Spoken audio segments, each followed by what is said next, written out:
في الزمن اللي احنا فيه مفيش حاجة مضمونة 100%، عشان كده لازم تنوع مصادر دخلك.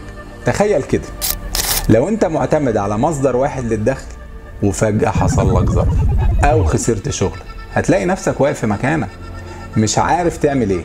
شوف كده شركة امازون بدأت كموقع لبيع الكتب، بس جيف بيزوس كان عنده رؤية اكبر بكتير. قال لك ليه اعتمد على الكتب بس، ووسع نشاطه لبيع كل حاجة لحد ما بقى عملاق في كل المجالات. على الجانب التاني افتكروا كده شركة نوكيا، كانوا ملوك في عالم الهواتف واعتمدوا بشكل اساسي على منتج واحد بس، ما وسعوش نشاطهم. لما المنافسة زادت وما طوروش نفسهم، ايه اللي حصل؟ وقعوا بسرعة. شوف بقى هم فين دلوقتي. ببساطة كده ما تعتمدش على مصدر واحد للدخل، ودايما فكر في تنويع مصادر دخلك. بس كده.